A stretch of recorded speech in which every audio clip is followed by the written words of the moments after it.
पिछले क्लास में हमने भारत का प्राकृतिक विभाजन देखा था और उसमें जो सबसे पहला पॉइंट था उत्तर भारत की पर्वतमाला या हिमालय श्रेणी, हमने उसके विषय में बात किया था। आज हम उसी को कंटिन्यू करेंगे। तो पिछली क्लास में हमने जब हिमालय पर्वत श्रेणी की बात की थी तो उत्तर से दक्षिण में उनकी 4 श्रेणियां दिखती हैं। पहला ट्रांस हिमालय, उसके बाद आता है महान हिमालय, फिर मध्य हिमालय और शिवालिक की श्रेणी। तो आज हम बात करते हैं महान हिमालय के बारे में, ग्रेटर हिमालय या जिसे हिमालय के ही नाम से जाना जाता है। तो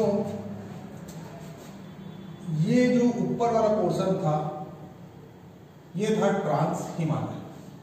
ट्रांस हिमालय का अधिकतर भाग तिब्बत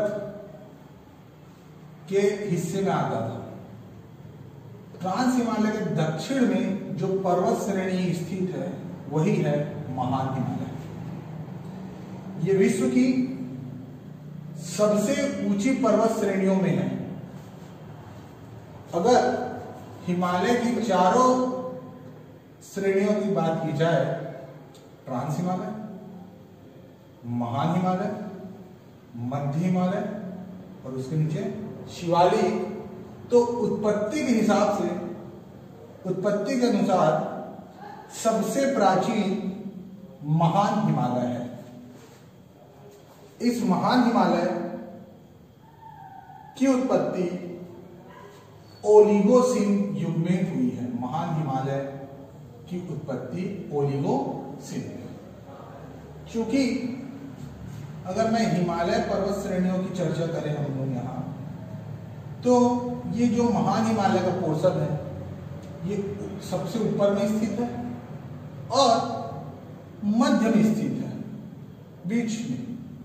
इस कारण इस महान हिमालय को आंतरिक हिमालय की भी संज्ञा दी जाती है। ठीक, इसके अलावा मध्य में स्थित होने के कारण इसे केंद्रीय हिमालय भी कहा जाता है। ठीक है, आइए अब हम इनके बारे में और कुछ बात करें। इस महान हिमालय में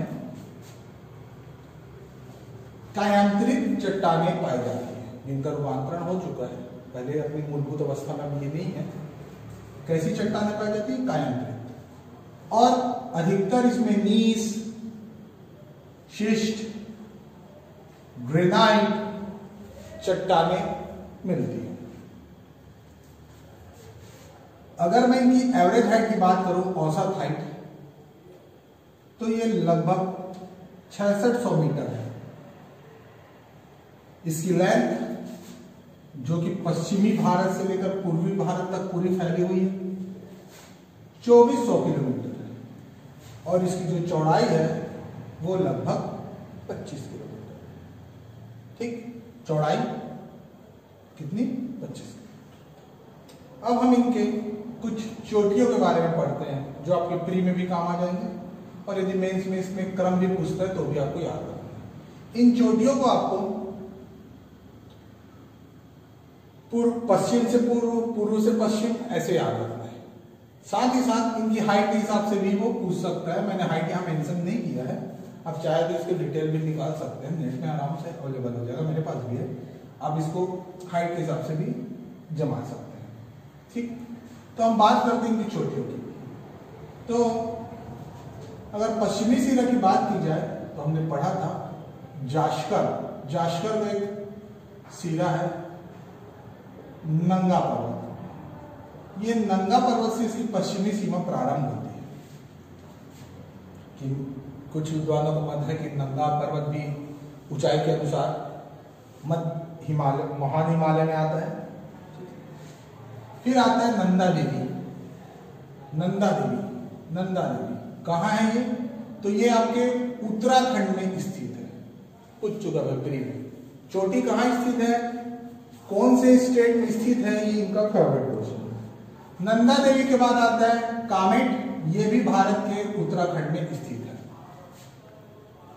फिर धौलागिरी, गौरी शंकर, माउंट एवरेस्ट, मकालू, ये चारों नेपाल में है। Dhaulagiri, Gauri Shankar, mount Everest Makalu. Mount Everest विश्व की सबसे ऊंची चोटी है। क्योंकि विश्व की सबसे ऊंची चोटी माउंट एवरेस्ट है, इसलिए विश्व का सबसे ऊंचा पर्वत श्रेणी हिमालय, महान हिमालय। माउंट एवरेस्ट को नेपाल के लोग सागर माता के नाम से जानते हैं, सागर माता। तिब्बती इसे अपने लैंग्वेज में चोमोलुंगमा कहते हैं। क्या कहते हैं? चोमोलुंगमा।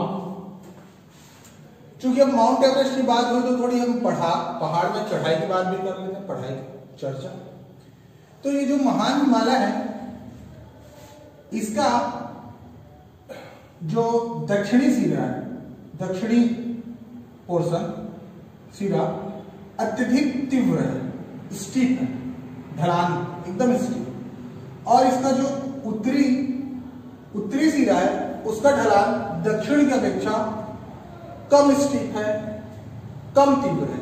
इसी कारण पर्वतारोही जब कभी भी माउंट एवरेस्ट पर चढ़ाई करते हैं तो वो इधर से ना चढ़कर उत्तर दिशा की ओर चढ़ते हैं। इसी कारण नेपाल जाते हैं और फिर माउंट एवरेस्ट की चढ़ाई की कोशिश करते हैं।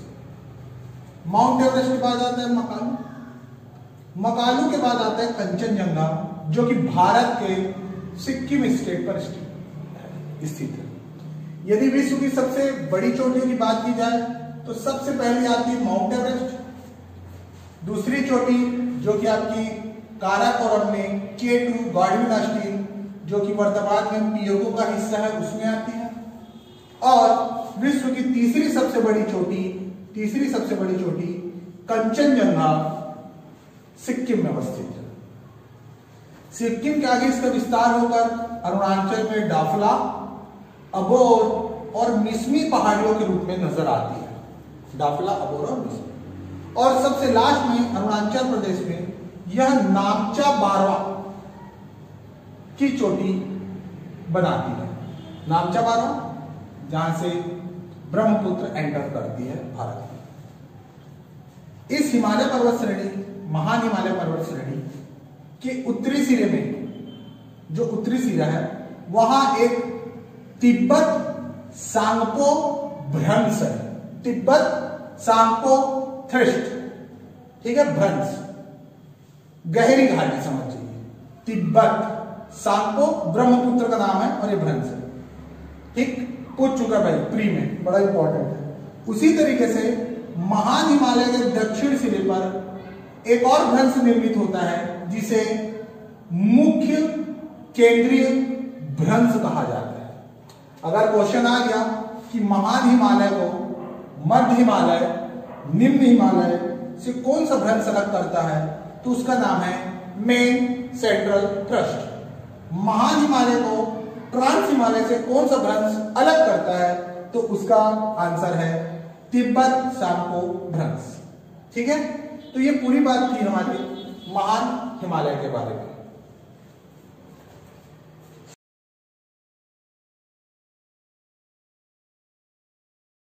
नेक्स्ट हम बात करते हैं मध्य लघु हिमालय की।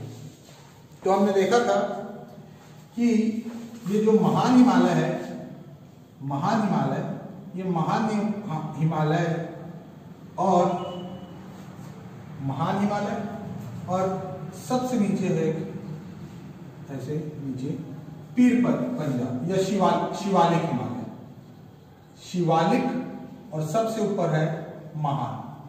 शिवालिक हिमालय और महान हिमालय के मध्य जो पर्वत श्रेणी स्थित है, यही मध्य लघु या निम्न हिमालय है। क्लियर?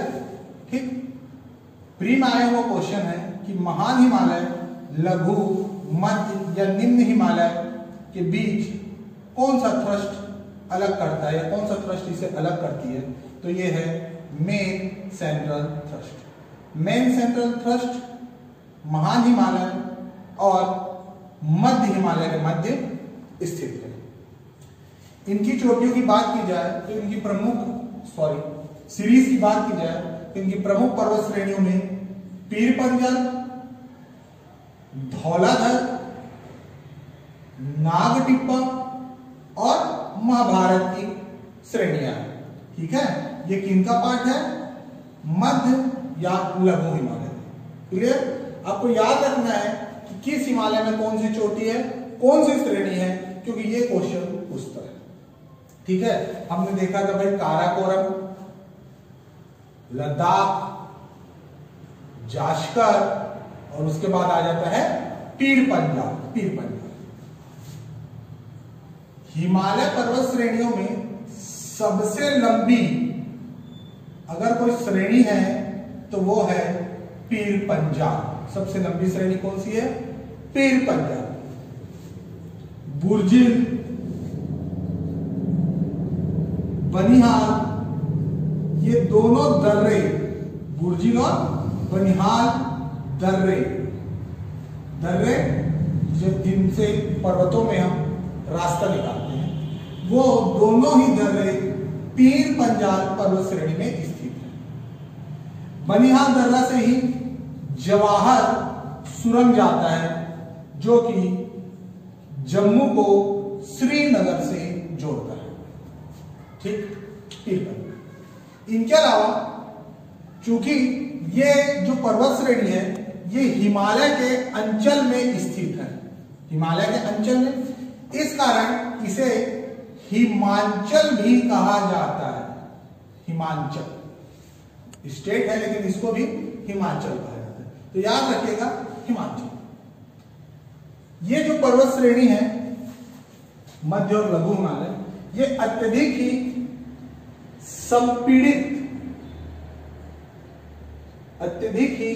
संपीड़ित चट्टानों से निर्मित है। संपीड़ित, बहुत ज्यादा प्रेशर से जिसमें रूपांतरण और कयांतरण हो चुका है, तो अत्यधिक ही संपीड़ित चट्टानों से निर्मित है। और यहां भी वही प्रॉपर्टीज है। क्या प्रॉपर्टी? कि इसका जो दक्षिणी ढलान है वो बहुत अधिक तीव्र है और उत्तरी ढलान कम तीव्र है। इसी कारण उत्तरी ढलान में आपको ज्यादा यहां वनस्पति नजर आएंगी और दक्षिणी ढलान पर वनस्पतियां कम है। इसकी ये विशेषता है, याद रखना अगर विशेषता पूछा। क्लियर? इनके अलावा इनमें एक विशेष प्रकार की स्थलकृतियां, लैंड आर्किटेक्ट, लैंड फॉर्म मिलते हैं जिन्हें सूकर कटक कहा जाता है। सूकर कटक अपर्दन के कारण पतली, लंबी, तीव्र ढाल वाली आकृति निर्मित हो जाती है जिन्हें सूकर कटक कहा जाता है। किसके कारण? अपर्दन के कारण। बड़ी बड़ी नदियां बह रही है, अपर्दित कर देती है। अपर्दन के कारण लंबी, पतली और तीव्र ढाल वाली यहाँ स्थल कृतियां निर्मित हो जाती हैं जिन्हें अपर्दन कहा जाता है। अपर्दन से एक बात और याद आई कि इसकी एक और प्रॉपर्टी है, यहां से बहने वाली जो नदियां हैं जो मध्य हिमालय से होकर गुजरती हैं, वो यहां गार्ज या फिर महाखड्ड बनाती है। बहुत फेमस है भाई। ठीक है, सतलज का, सिंधु नदी का गार्ज। सिंधु नदी का गार्ज भारत में सबसे बड़ा गार्ज। ठीक है, तो एक प्रॉपर्टी और है, यहां बहने वाली नदियां क्या बनाती? गार्ज और महाखड्ड। क्लियर?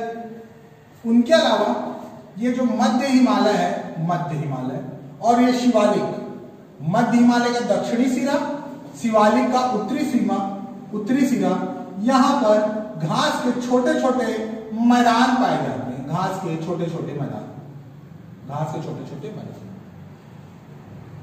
इन घास के छोटे छोटे मैदान को कश्मीर घाटी में मर्ग कहा जाता है। घास के छोटे छोटे मैदान को कश्मीर घाटी में मर्ग कहा जाता है। क्लियर हुआ? अर्थात अगर क्वेश्चन आया कश्मीर घाटी कौन सी सीरीज में है तो बता देना मध्य, लघु या निम्न हिमालय में हमारी कश्मीर घाटी स्थित है।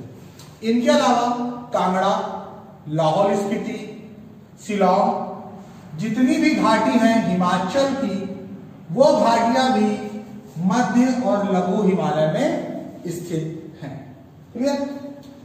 ये जो छोटी छोटी घास के मैदान हैं जिन्हें कश्मीर में मर्ग कहा जाता है, उन्हीं घास के मैदानों को उत्तराखंड या फिर हिमाचल में बग्याल या प्यार कहा जाता है। प्यार, बग्याल या प्यार, ये कहा उत्तराखंड में, उत्तराखंड। इसी बग्याल या प्यार को उत्तराखंड में जब ये पश्चिम में है तो इन्हें दून कहा जाता है।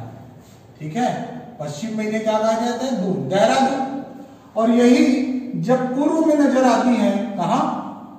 उत्तराखंड में। जब यही पूर्व में नजर आती है उत्तराखंड में तो इन्हें द्वार कहा जाता है। क्लियर हुआ? पश्चिम में इन्हें दून, देहरादून, पूर्व में द्वार, हरिद्वार। क्लियर हुआ बात? अच्छा, ये जो मर्द और बग्याल वाला कॉन्सेप्ट है, ये मध्य और शिवालिक के मध्य स्थित है। तो कई बुक इसको शिवालिक के साथ लिखते हैं, कई बुक इसको मध्य के साथ लिखते हैं, लेकिन ये दोनों के बीच में स्थित है। लोकेशन कहां? मध्य हिमालय के दक्षिणी ढाल में, शिवालिक हिमालय के उत्तरी ढाल में, छोटे छोटे घास के मध्य। इनके अलावा ठंडी में ये पूरी तरीके से बर्फ में आच्छादित श्रेणियां होती है और बाकी गर्मी के मौसम में, इस समय में ये बहुत ही स्वास्थ्यवर्धक स्थान है। पहले बता चुका, घूमने वाले अधिकतर स्थान कश्मीर घाटी, कुल्लू घाटी, लाहौल स्पीति की घाटी, कांगड़ा घाटी, ठीक, ये सब कहाँ है? हिमाचल में। वो कहाँ स्थित है? इसी मध्य लघु हिमालय में। इनके अलावा अगर अपन शहरों की बात करें, शिमला, कहाँ? हिमाचल का शिमला, ठीक, शिमला, रानीखेत उत्तराखंड का, ठीक, ये भी यही स्थित है। दार्जिलिंग, दार्जिलिंग यहाँ लोग घूमने जाते हैं, यहाँ दार्जिलिंग, दार्जिलिंग भी इसी पर्वत श्रेणी में स्थित है। मतलब जितने भी हिल स्टेशन है वो भी मध्य या लघु हिमालय वाले, लघु हिमालय के पर्वत श्रेणी में स्थित है। ठीक, तो ये था हमारा मध्य और लघु हिमालय के बारे में डिटेल।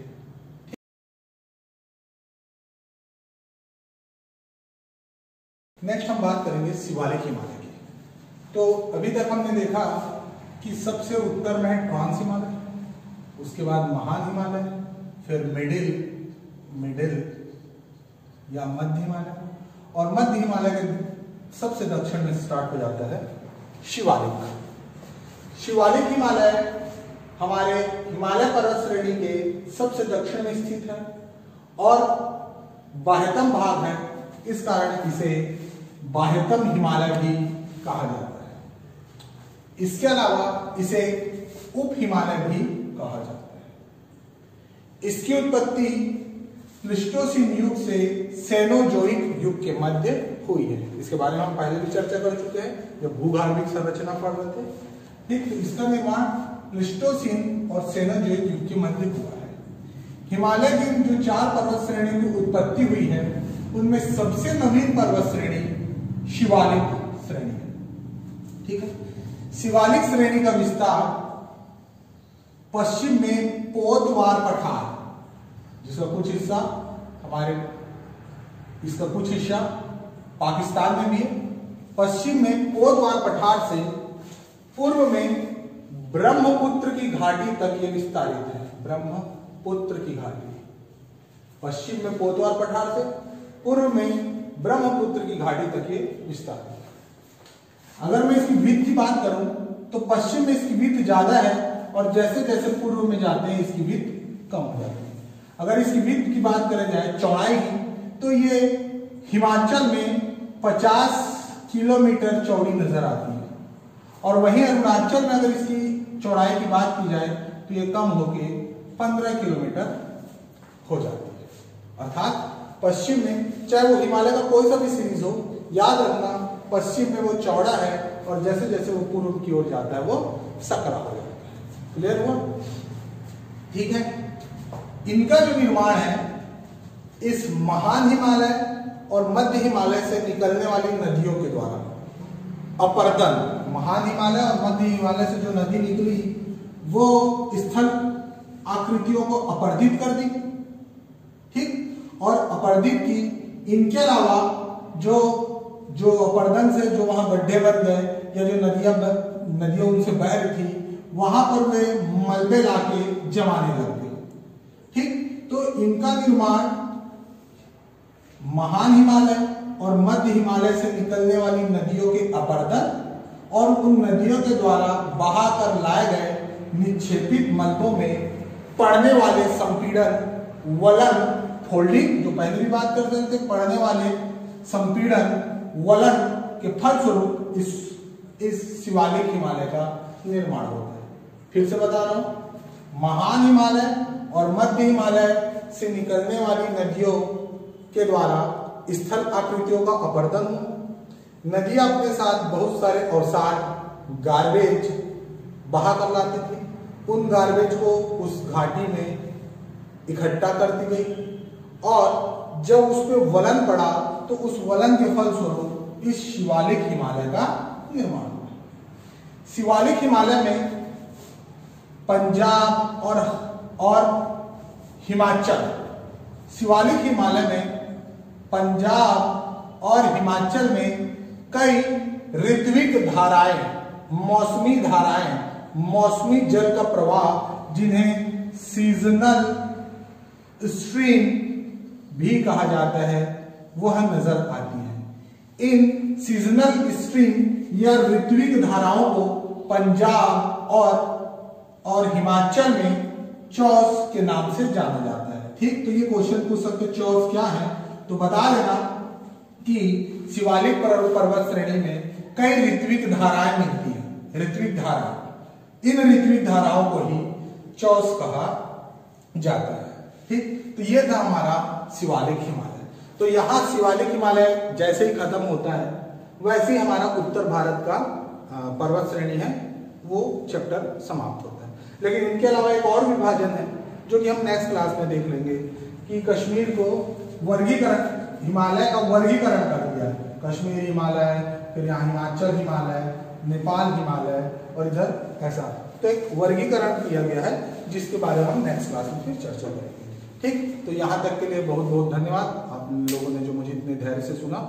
अगर आपका कोई भी रिकमेंडेशन है, इसी प्रकार का कुछ और आप चाहते हैं इसमें कुछ सुधार करना, तो कृपया कमेंट बॉक्स पर इसको कमेंट कर दीजिए।